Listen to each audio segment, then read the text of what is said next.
தலைப்புச் செய்திகளை பார்க்கலாம்.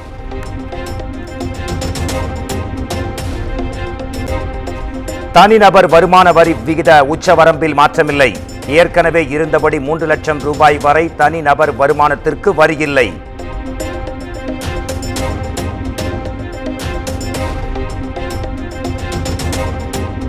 மூன்று லட்சம் முதல் 7 லட்சம் ரூபாய் வரை 5% வருமான வரி என மாற்றம். 7 லட்சம் முதல் 10 லட்சம் ரூபாய் வரை 10% வரி என்றும் பட்ஜெட்டில் அறிவிப்பு.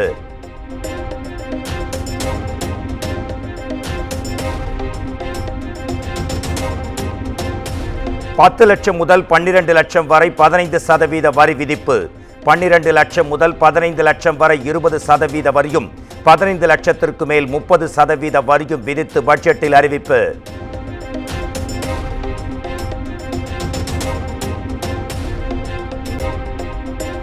பொருளாதாரத்தை மேம்படுத்த 9 துறைகளுக்கு முன்னுரிமை என பட்ஜெட்டில் அறிவிப்பு.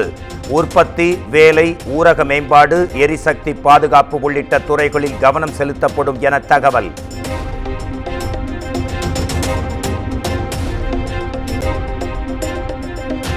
ஆந்திர மாநிலத்தின் வளர்ச்சிக்கு 15,000 கோடி ரூபாய் சிறப்பு நிதி உள்ளிட்ட பல்வேறு திட்டங்களுக்கு நிதி ஒதுக்கி பட்ஜெட்டில் அறிவிப்பு. மத்தியில் ஆட்சி அமைக்க நரேந்திர மோடிக்கு சந்திரபாபு நாயுடு உதவிய நிலையில் ஆந்திராவுக்கு முக்கியத்துவம்.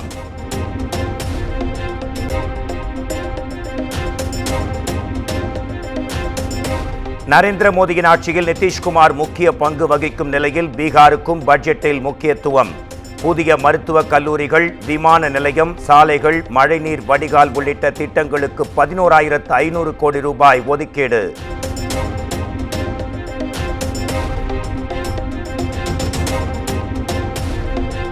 விவசாயம், வேளாண் சார்ந்த துறைகளுக்கு 1,52,000 கோடி ரூபாய் ஒதுக்கீடு. டிஜிட்டல் முறையில் வேளாண் பொருட்கள் தொடர்பான கணக்கெடுப்பு நடத்தப்படும் எனவும் அறிவிப்பு.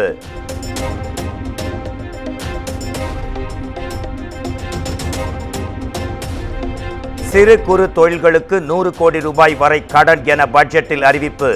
இயந்திரங்கள் வாங்க உத்தரவாதம் இல்லாமல் கடன் வழங்கப்படும் எனவும் தகவல்.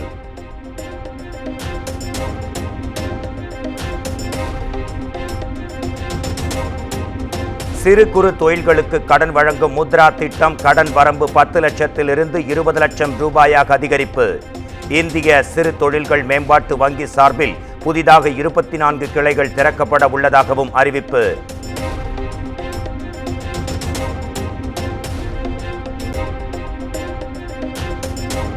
வளர்ச்சியை கருத்தில் கொண்டு மாநிலங்களுக்கு 50 ஆண்டுகள் வட்டியில்லாத கடன் வழங்கப்படும். முத்ரா கடன் 10 லட்சத்திலிருந்து 20 லட்சம் ரூபாயாக உயர்த்தப்படுவதாகவும் நிதியமைச்சர் நிர்மலா சீதாராமன் அறிவிப்பு.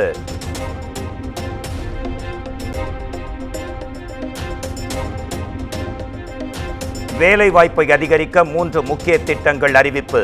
30 லட்சம் இளைஞர்களுக்கு ஊக்கத்தொகை, பருவநிலை மாற்றத்திற்கு ஏற்ற தனியார் பங்களிப்புக்கு நிதி என பட்ஜெட்டில் தகவல்.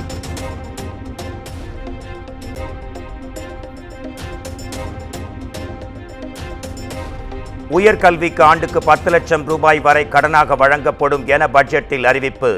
20 லட்சம் இளைஞர்களின் திறன் மேம்பாட்டிற்கு புதிய திட்டம் உருவாக்கப்படும் எனவும் நிதியமைச்சர் நிர்மலா சீதாராமன் அறிவித்துள்ளார்.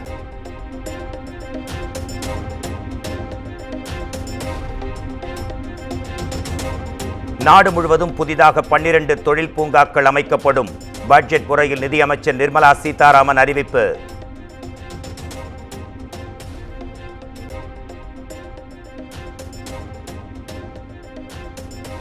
செல்போன்கள், செல்போன் உதிரி பாகங்களின் இறக்குமதி வரி 15% குறைப்பு.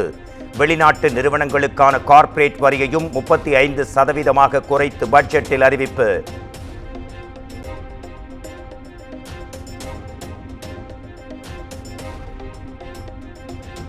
பணிபுரியும் பெண்களுக்காக நாடு முழுவதும் சிறப்பு தங்கும் விடுதிகள் அமைக்கப்படும்.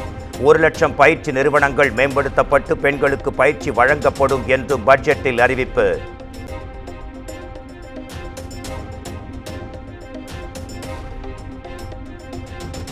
2024-2025 ஆண்டுக்கான நிதி பற்றாக்குறை மொத்த உள்நாட்டு உற்பத்தியில் 4.9% இருக்கும் என கணிப்பு. நிதி பற்றாக்குறையை 4.5% கீழ் எட்டுவதை இலக்கு என நிர்மலா சீதாராமன் பேச்சு.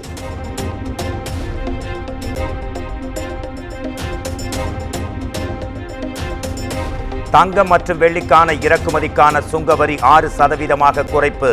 பிளாட்டினத்திற்கு இறக்குமதிக்கான சுங்கவரி 6.5% குறைக்கப்பட்டதாகவும் அறிவிப்பு.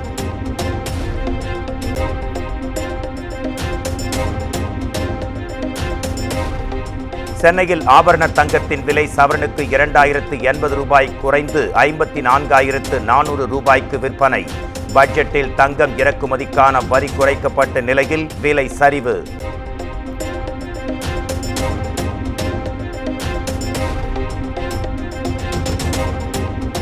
மத்திய பட்ஜெட் நடுத்தர மக்களுக்கான பட்ஜெட். பெண்கள் மேம்பாடு, இளைஞர்கள் என அனைவரின் மீதும் கவனம் செலுத்தப்பட்டதாகவும் பிரதமர் பெருமிதம்.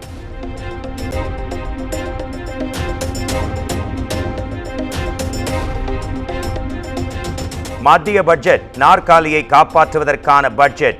பாஜகவின் கூட்டாளிகளை மட்டுமே சமாதானப்படுத்தியுள்ளதாகவும் காங்கிரஸ் எம்பி ராகுல் காந்தி புகார்.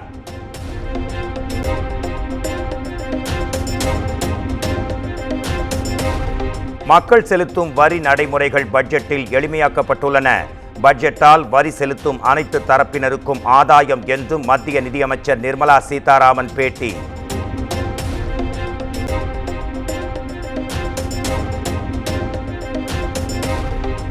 பீகாருக்கு சிறப்பு அந்தஸ்து அளிக்கும் வகையில் உள்ளதாக முதலமைச்சர் நிதிஷ்குமார் பெருமிதம். ஆந்திராவுக்கு 15,000 கோடி ரூபாய் ஒதுக்கியதற்கு பிரதமருக்கு நன்றி கூறுவதாகவும் முதலமைச்சர் சந்திரபாபு நாயுடு எக்ஸ் தளத்தில் பதிவு.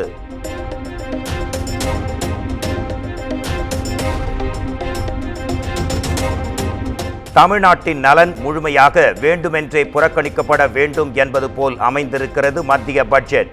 தமிழ்நாட்டிற்கு இழைக்கப்பட்ட மாபெரும் துரோகம் என்றும் முதலமைச்சர் மு.க. ஸ்டாலின் காட்டம்.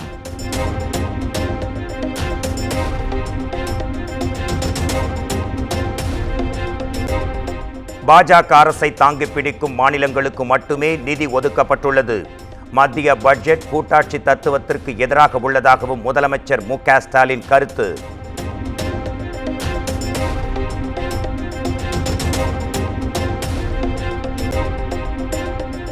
டெல்லியில் நடைபெறும் நிதி ஆயோக் கூட்டத்தை முற்றிலும் புறக்கணிக்கிறேன். மத்திய பட்ஜெட்டில் தமிழ்நாட்டிற்கு போதுமான நிதி ஒதுக்காததை கண்டித்து முதலமைச்சர் மு.க. ஸ்டாலின் அறிவிப்பு.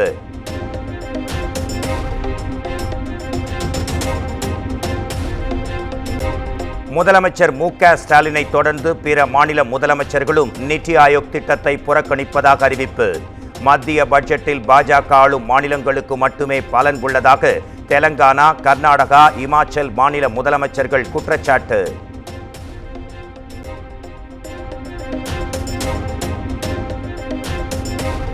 மத்திய அரசின் பட்ஜெட் ஏமாற்றம் அளிப்பதாக அதிமுக பொதுச் செயலாளர் எடப்பாடி பழனிசாமி கருத்து. பாஜக கூட்டணி கட்சிகளை திருப்திப்படுத்தும் பட்ஜெட் என்றும் சாடல்.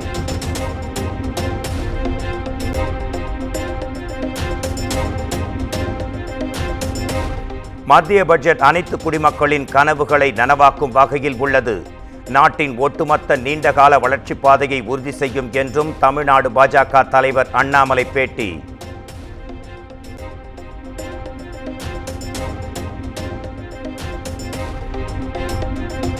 மத்திய பட்ஜெட்டில் தமிழ்நாட்டுக்கான திட்டங்கள் இல்லாதது ஏமாற்றமளிக்கிறது.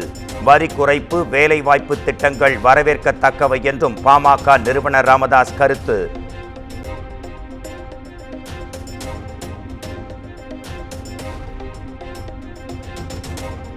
விவசாயிகள் நலன், கடன் சுமையில் தவிக்கும் மாணவர்கள் என எதற்கும் பட்ஜெட்டில் தீர்வு காணப்படவில்லை. முன்னாள் மத்திய நிதியமைச்சர் ப. சிதம்பரம் பேட்டி.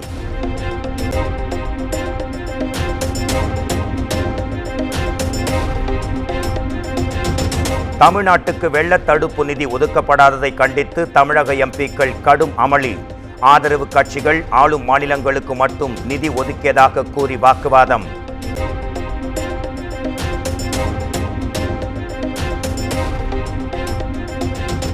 மத்திய பட்ஜெட்டை கண்டித்து இண்டி கூட்டணி கட்சிகள் நாளை நாடாளுமன்றத்தில் போராட்டம்.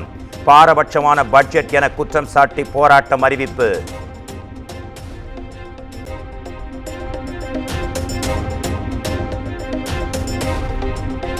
நெஞ்சுவலி மற்றும் மூச்சு திணறல் காரணமாக ஓமந்தூரார் மருத்துவமனையில் சிகிச்சை பெற்று முன்னாள் அமைச்சர் செந்தில் பாலாஜி உடல்நிலை தேறியதை அடுத்து டிஸ்சார்ஜ் செய்யப்பட்டார்.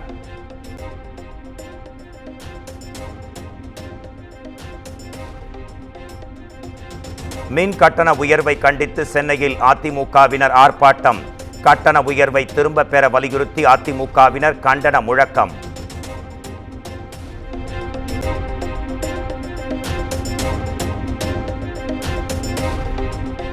உதய் மின் திட்டத்தில் தமிழகம் இணைந்ததே மின் கட்டண உயர்வுக்கு காரணம்.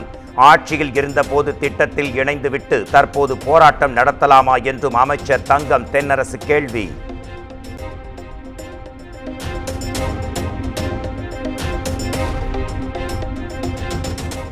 ஆம்ஸ்ட்ராங் கொலை குற்றவாளிகளை வெளியே அழைத்துச் சென்ற போலீசார் தடயங்களை சேகரிக்க அழைத்துச் சென்றதாக தகவல்.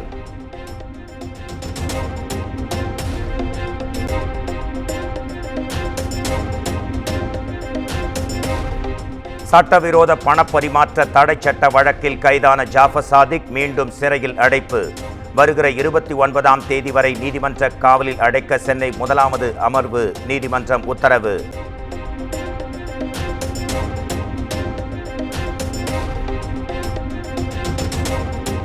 எல்லை தாண்டி மீன்பிடித்ததாக கைது செய்யப்பட்ட ராமேஸ்வரம் மீனவர்களுக்கு நீதிமன்ற காவல்.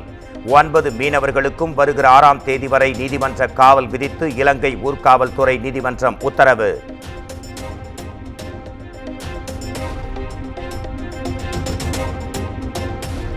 கோயில்களுக்கு சொந்தமான விவசாய நிலங்களை பாதுகாக்க எடுத்த நடவடிக்கைகள் என்ன?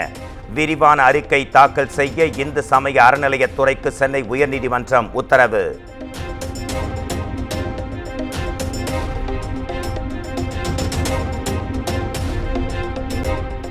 வங்கதேசத்திலிருந்து 3வது நாளாக 35 மாணவர்கள் சென்னை வருகை. அயலக தமிழர் நலத்துறை ஆணைய அதிகாரிகள் வரவேற்றனர்.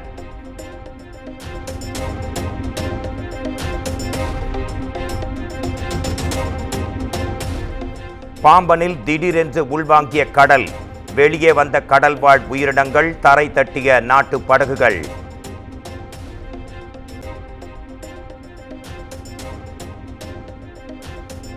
சென்னையில் திடீரென கொட்டி தீர்த்த கனமழை.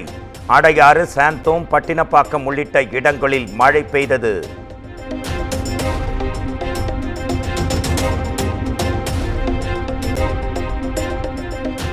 நீட் இளநிலை மறுதேர்வு நடத்தப்பட மாட்டாது. பரவலான முறைகேடுகள் நடந்ததற்கான ஆதாரங்கள் இல்லை என்று கூறி உச்சநீதிமன்றம் உத்தரவு.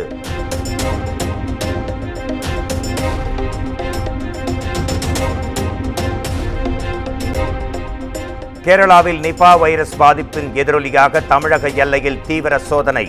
நீலகிரி மாவட்ட எல்லைப் பகுதிகளில் சோதனை சாவடி அமைத்து தீவிர கண்காணிப்பு.